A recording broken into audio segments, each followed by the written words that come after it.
ఇందాక మిత్రులు మాట్లాడుతూ కొన్ని విషయాలు హరీష్ రావు గారు చెప్పారు. ఉమ్మడి ఆంధ్రప్రదేశ్లో బడ్జెట్ సంబంధించి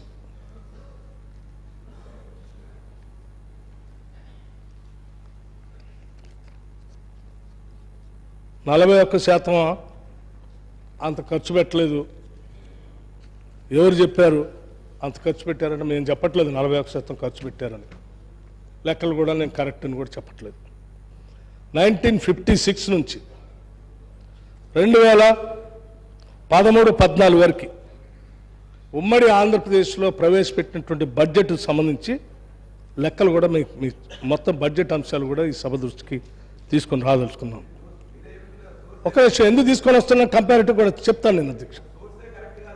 నేను అదే చెప్తున్నాను కదా, నేను చెప్పిన సోర్స్ కరెక్ట్ కాకపోతే మీరు చెప్పిన సోర్స్నే నేను కరెక్ట్గా మార్చి చెప్తాను. అది కూడా ఆశ్వరెడ్డి గారు వినాలి.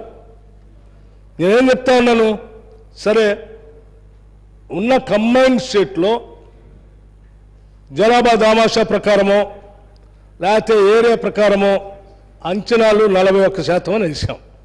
ఈ 41% ఖర్చు పెడితేనే మొత్తం బడ్జెట్లో ఇన్ని సంవత్సరాలు 56 నుంచి 2013-14 వరకు మొత్తం ఖర్చు పెట్టింది 4,98,053 కోట్లు.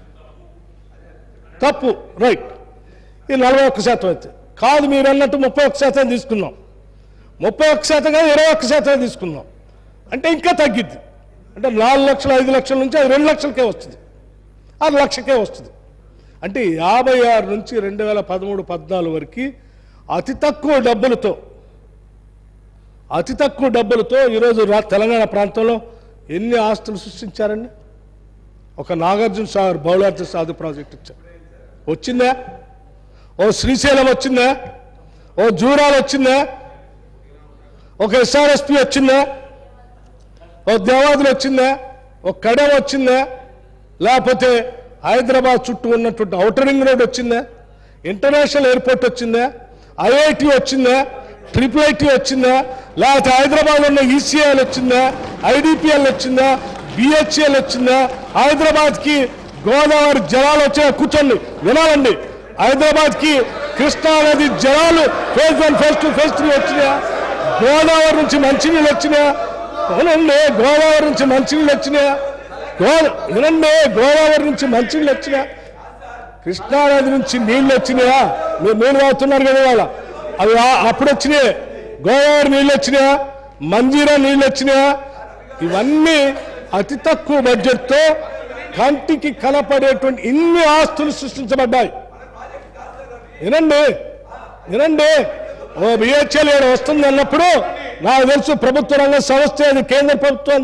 ఒక BHEL ఇక్కడ రావాలంటే ఇక్కడ రాష్ట్ర ప్రభుత్వం భూమి కేటాయించాలి, దానికి కావాల్సిన వ్యవస్థలు ఏర్పాటు చేయాలి, కేంద్రంతో మాట్లాడుకోవాలి, ఇక్కడ తెచ్చుకోవాలి, ఎంతో కొంత వీళ్ళకి కూడా ధనం సమకూర్చాలి. ఓకే, ఒట్టిగా రాదు. మీరున్నారుగా 10 ఏళ్ళ నుంచి. ఏ BHEL తీసుకొచ్చారు మీరు? ఏ ECL తీసుకొచ్చారు? ఏ BDL తీసుకొచ్చారు? ఏం తీసుకొచ్చారు మీరు? ఏం కాలేదు. తెచ్చిన ITIRనే బాగొట్టారు.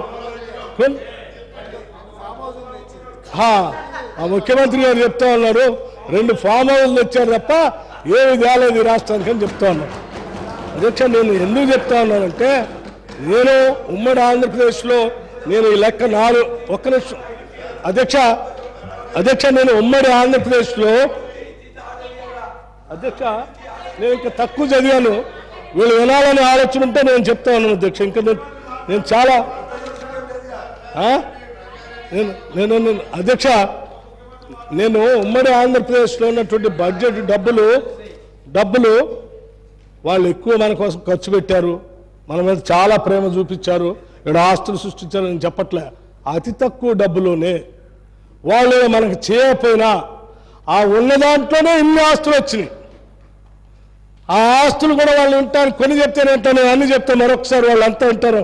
అదే Ali Sagar lift irrigation, Kadem reservoir, upper Maneru dam, mid Maner dam, lower Maner dam, Yellampalli project, Sriram Sagar project, Nizam Sagar project, Singur dam, Nagarjuna Sagar, Indian school of business, Tata institute social sciences, doctor BR Ambedkar open university, professor Jayashankar Telangana state agriculture university, NALSAR university, Jawaharlal Nehru university, international institute of information technology Hyderabad, English and foreign language university, Tata institute of fundamental research, Indian institute of technology, ICRISAT, Maulana Azad Kalam Urdu university, Hyderabad central university, hello national remote sensing agency, national small industries corporation,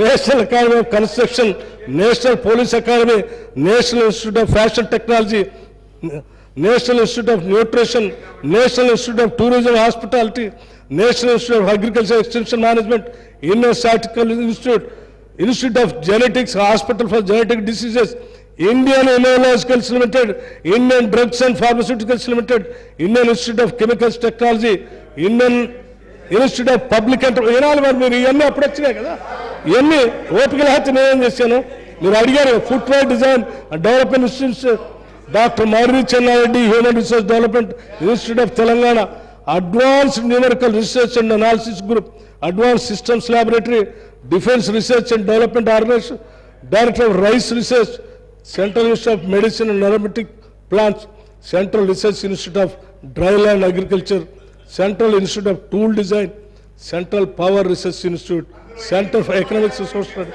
centre for DNA finger print diagnostic, centre for development advanced planning, centre for cellular molecular biological, Bharat dynamics administrative staff college of India, atomic minerals director of exploration, ఇంకా ఉన్నాయి. ఇంకా చెప్పంటే మిగతా కూడా చెప్తాను. అధ్యక్ష, ఇవన్నీ సృష్టించబడటానికి ఇన్ని సృష్టించబడ్డాయంటే అధ్యక్ష, ఆనాడు అతి కొద్దిగా ఉన్న సంపత్తో అధ్యక్ష శ్రీహరి గారు మీకు అవకాశం వచ్చినప్పుడు మాట్లాడండి. అధ్యక్ష, ఇప్పుడు చెప్పండి. మీరు అతి తక్కువ డబ్బులతోనే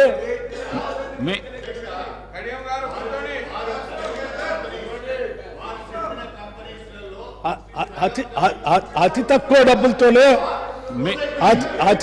డబ్బులతోనే మీకు అవకాశం వచ్చినప్పుడు మాట్లాడండి. అధ్యక్ష, మీకు అవకాశం ఇస్తాం తర్వాత. అధ్యక్ష, హైటెక్ సిటీ చెప్పటం మర్చిపోయాను నేను. Hitech city, financial city, outer ring road తిరుగుతున్నాను, మెట్రో రైల్, ఎన్ని అధ్యక్ష, ఎన్ని? నేను సభలో ఉన్న వాళ్ళందరికీ చెప్తా ఉన్నాను, ఇంత తక్కువ డబ్బుతో, ఇంత తక్కువ ఆదాయంతో ఇన్ని ఆస్తులు సృష్టించగలిగినప్పుడు దాదాపు